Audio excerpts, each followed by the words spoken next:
Allô, j'espère que vous allez bien.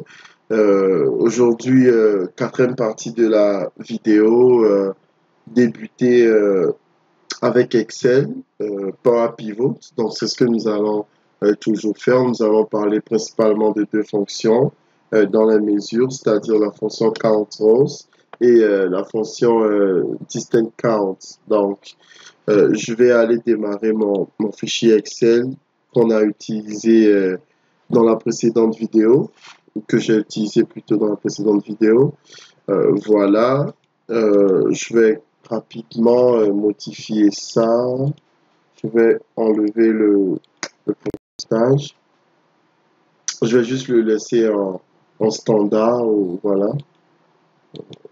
Parfait. Excellent. Donc, en plus, je vais pas comme l'utiliser. Donc, rapidement, je vais créer comme deux mesures, d'accord?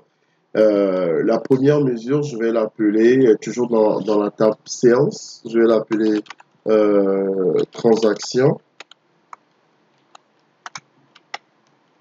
Ensuite, la transaction, on va utiliser la fonction count row, vous voyez, la description juste ici, count le nombre de lignes dans une table. Donc, ensuite, je vais mettre quoi dedans? Sales, la table Sales. Donc, ici, je veux compter le nombre de lignes qui se trouvent dans ma table Sales.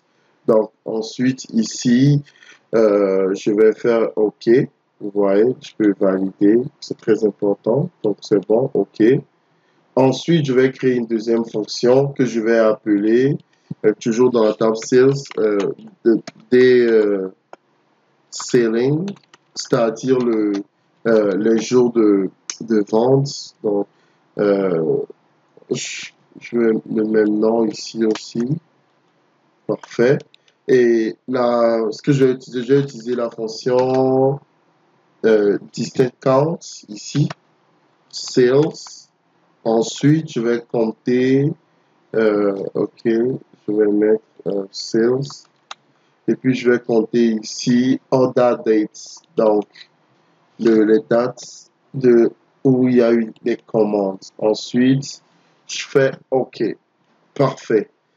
Donc, on va aller rapidement. Je vais décrocher je ne veux pas voir ça. Je veux, non, je veux pas aussi l'année. Je vais activer mon total sales. Parfait. Qui se trouve déjà en bon format, c'est-à-dire en format monétaire. Ensuite, je vais activer les fonctions que je viens de créer, c'est-à-dire les ventes des savings, donc, ou les transactions. Donc, je vais activer ici, ensuite, la transaction. Donc, ici, vous voyez, par exemple, si on prend le mois de janvier, si on prend le mois de janvier, on a fait 93 ventes pendant le mois de janvier. Vous voyez, donc, ainsi de suite. Donc, le nombre de transactions effectuées pendant comment on l'appelle, c'est vraiment 5017, excusez-moi. Donc, qu'est-ce qui arrive là? Premièrement, ici au niveau de transaction, on a utilisé la fonction countRow. CountRow, qu'est-ce qu'elle fait? Elle renvoie le nombre de lignes dans la table que vous spécifiez.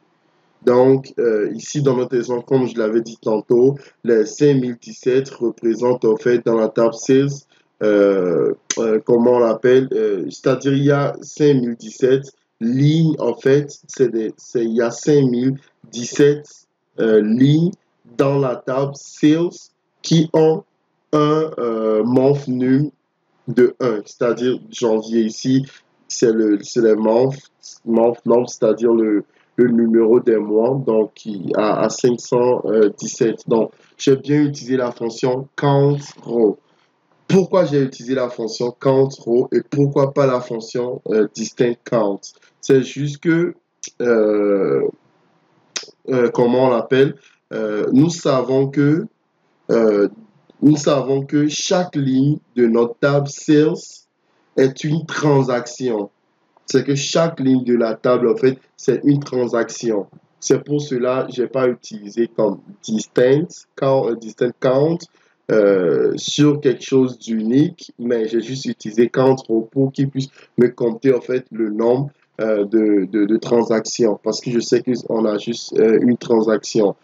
C'est ça. Donc, mais si une seule transaction était repartie sur plusieurs lignes, nous ne pourrions pas le faire. Nous devions utiliser discounts par rapport à une colonne, peut-être comme transaction ID, que nous n'avons pas dans cet exemple tout simplement. OK? Donc, ensuite, la deuxième que comme j'ai fait des selling. Donc, ici, j'ai utilisé distinct count tout simplement parce que ici, elle renvoie tout simplement le nombre de valeurs distinctes, uniques de la colonne que vous spécifiez. Donc, c'est ça, c'est très simple. Donc, ensuite, maintenant, rapidement, je vais aller créer deux autres mesures, d'accord? Et ces deux autres mesures, en fait, vont dépendre des deux mesures que je viens de créer tantôt. Donc, je vais aller rapidement, il ne reste pas beaucoup de temps. Donc, je vais faire clic droit au niveau de 6, ajouter les mesures. Je vais créer quoi? Sales par transaction. Donc, je vais voir le nombre de ventes que j'effectue par transaction. Donc, parfait. Donc, ça fait total sales que je divise par transaction. Je pense que ça fait du sens. Donc, ici, euh, ici c'est 16 par. Donc, je vais le mettre en monétaire. Ensuite, je peux mettre comme deux chiffres décimales. Donc, c'est parfait. Je fais comme OK. Ensuite, je vais créer une deuxième mesure que je vais appeler sales per day. Donc, c'est-à-dire les ventes par jour. Donc, OK. Donc, là, j'avais créé par transaction maintenant par jour. Donc, tout simplement ou logiquement, ça va faire le total des ventes divisé par les jours où il y a eu des ventes ou donc des selling. Parfait.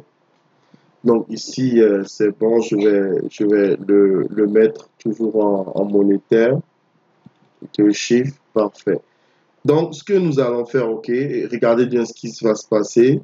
Je vais activer ces par transaction. Ici, on voit le nombre de ventes par transaction, OK. Donc, ensuite, je peux aussi comme activer les ventes, en fait, par jour. Donc, euh, ce que aussi nous pouvons faire, ce qui est très intéressant, surtout avec l'utilisation de Power Pivot, c'est très puissant. Je peux comme décider d'enlever qu'est-ce que je vais faire, le numéro des mois, ok.